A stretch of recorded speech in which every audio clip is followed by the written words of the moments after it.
아부다비에서 오랜만에 봤는데 다 캐논이더라고요. 그래서 내가 물어봤어. 이 동영상이 안 돼서 다 캐논만 쓴다고. 맞습니다. 내가 직업병이 있어서 날 사실 다 찍는데 카메라가 오면 다 캐논이 소리.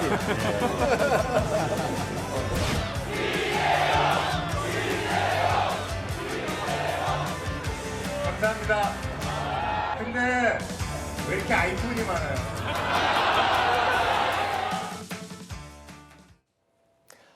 삼성 이재용 회장을 비롯한 삼성 오너 일가가 이달 말이면 역대 최대 규모의 상속세죠. 12조 원의 상속세 납부를 모두 마무리하게 됩니다.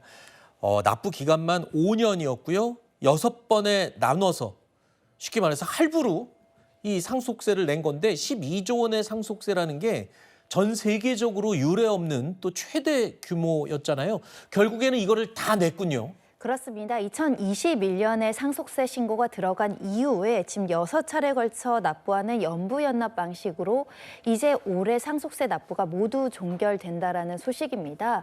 사실 금액적으로 보시면 너무나 어마어마해서 분할 납부할 수밖에 없었던 사정이 있었고요.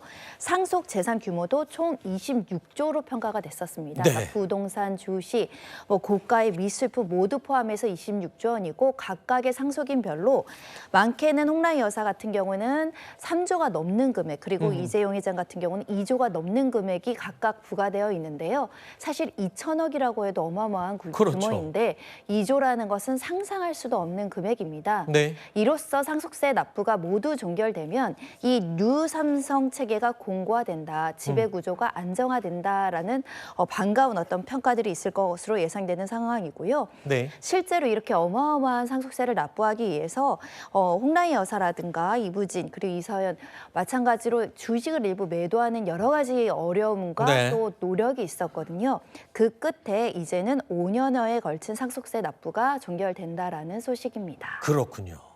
자, 전 세계적으로도 유례 없는 12조 원의 상속세 5년에 걸쳐서 결국에는 완납을 한 겁니다. 그런데 네. 이게 상속세를 완납했다라고만 끝나는 게 아니라 삼성그룹 전체로 볼 때는 굉장히 역사적인 의미가 있고 상당히 다른 이제 미래를 지향하는 첫 출발이 된다면서요? 어떤 의미입니까? 일단 세 가지로 저는 판단이 되는데요. 첫 네. 번째는 뭐냐면 이재용 회장에게 계속 족쇄처럼 있던 편법 승계의 아하. 그 리스크가 완전히 이제 풀어졌다는 겁니다. 물론 사법적인 판단은 다 끝났어요. 대법원에서도 다 끝났습니다만 그럼에도 불구하고 상속이라는 네. 그런 그 연상되는 이미지가 아하. 있지 않습니까? 네. 그럼 상속세를 다 완납함으로써 편법 승계 이런 어떤 이미지는 완전히 이제 탈피하게 되는 것이고요. 네. 두 번째는 아직도 이건희 전 회장의 어떤 유산이라든지 이런 네. 부분들이 아직 해소되지 않고 그 유산을 어떻게 할 것인가 등등의 연결선상에서 봤는데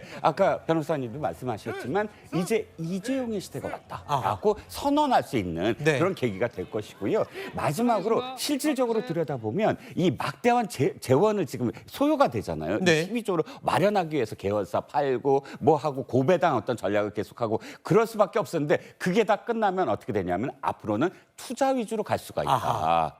완벽하게 이 회사의 미래를 위한 투자로 전략을 바꿀 수가 있다. 이렇게 생각하면 이 세 가지 그러니까 편법 승계와 그다음에 새로운 삼성 그다음에 투자 전략 이 세 가지로 말미암아 뉴 삼성의 어떤 기치를 내에 걸 수 있다는 겁니다. 그렇군요.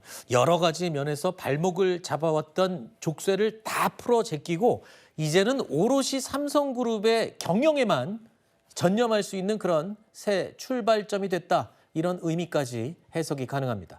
또 한 가지 이재용 회장과 관련된 이야기가 있습니다. 요즘 이재용 회장이 어디 움직이면 정말 많은 사람들의 관심을 끌고 있죠. 흥미로운 사진이 하나 인터넷에 공개됐습니다. 지난주에 프랑스의 마크롱 대통령이 한국을 방문했죠. 그런데 이때 이재용 회장과 K-팝 스타들이 한자리에 또 청와대에 모였습니다. 근데 여기에 아주 유명한 아이돌 그룹의 멤버입니다. 스트레이키즈의 멤버 필릭스가 이재용 회장과 찍은 사진을 인터넷에 공개해서 이게 또 관심을 끌고 있어요. 근데 단순히 그냥 찍은 사진이 아니고 또 인연이 있다면서요, 저 두 사람. 그렇습니다. 필릭스가 지난해 갤럭시 모델에 대한 광고 활동을 했다라고 합니다. 아, 광고 모델이었거든요, 네, 갤럭시. 광고 영상이 어마어마한 조회수, 그러니까 1,900만 뷰를 돌파했다고 하는데요. 이것도 초단기 10일 만에 돌파한 기록입니다. 그만큼 갤럭시에 대한 광고를 찍으면서 애정도가 높았을 것이고 그러다 보니 이재용 회장과 사진을 찍으면서 인싸 중에 인싸들이 같이 사진 찍은 투샷이 지금 잡힌 건데요. 네. 이 누리꾼들이 별명까지 지었습니다. 네. 이재용복, 그러니까 이 필릭스의 본명이 이용복인데 이재용과 복을 이렇게 붙여서 이색 조합 기바다갑니다. 회장님과 글로벌 스타, 이 네. 돈 되는 조합, 돈 들어오는 투샷이라고 이제 별명도 붙였는데요. 이 광고 모델을 한다라고 해서 충성심이 오래가지 않는 경우도 많잖아요. 네. 뭐 갤럭시 광고했다 아이폰 쓸 수 있습니다. 하지만 필릭스는 끝까지 의리를 지키며 갤럭시 사랑에 빠져 있다라고 합니다. 자, 그런데요. 갤럭시 모델을 했던 유명 모델들은요.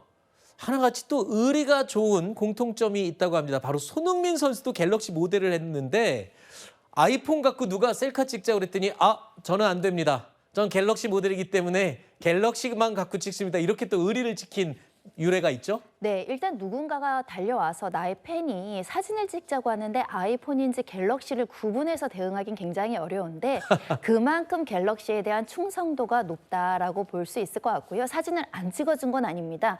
내가 그 핸드폰으로 찍을 순 없고 이 팬이 직접 찍는 거는 허용을 했다라고 하는 것인데요.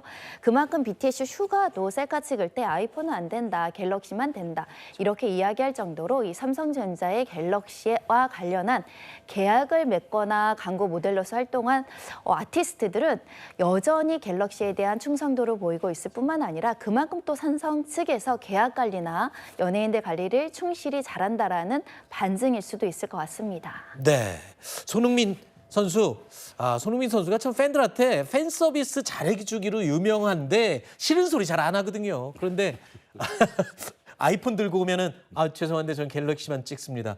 역시 손흥민은 의리가 있습니다. 필릭스도 마찬가지고요.